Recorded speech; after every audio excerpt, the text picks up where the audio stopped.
How did you get started? When we started growing hydroponically, it was very new to me. I was used to growing in soil. It was a little bit intimidating. And the only thing that we had were our units and the quick start guide. The quick start guide also was super helpful because not only did it tell me what we needed, it also told me step by step how to grow hydroponically, which made it a lot less intimidating.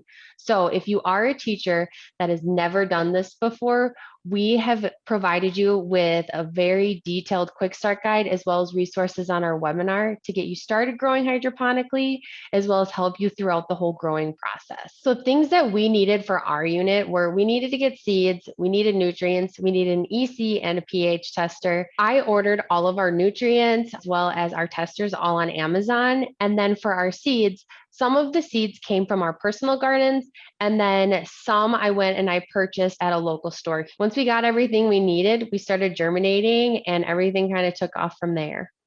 What did I do to keep my plants happy? So I would say that I kept my plants happy by providing them with the basic needs of growing, which is sunlight, proper temperature, moisture, air, and nutrients. The lab unit itself, it automatically has the lights turn on and it has the fans that'll cycle through it. And then it also cycles the water underneath. So it keeps the water at room temperature and also keeps those nutrients cycling.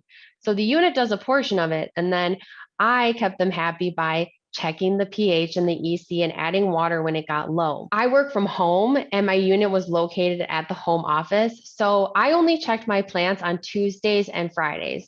As they started getting closer to harvesting, I needed to add more water because they were sucking up more water. And I have awesome coworkers that when I wasn't in the office and if my lab unit would start beeping, which meant that the water was low, they went and they took the quick start guide and they were able to figure out how many nutrients to add and filled the tank up until I was able to come into the office. We know as teachers that some things might come up. You might be sick one day or your unit's not in your classroom.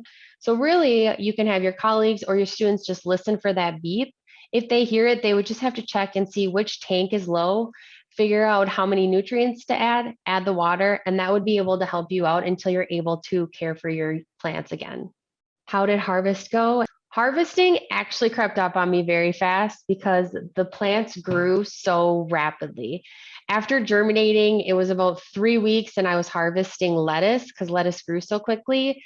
So I actually ended up harvesting my lettuce twice and my kale once. With my lettuce, I of course made a salad with that, a couple different salads with that because there was so much. With kale, I did get a little bit more creative. I made a kicked up kale soup, I made kale chips, and I made a green kale smoothie.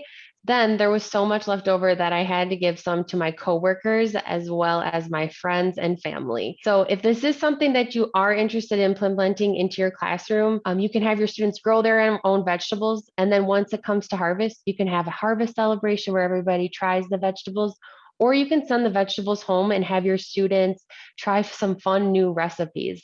You do get quite a lot out of a harvest, so there are endless possibilities of what you can do once you're ready to harvest hydroponically.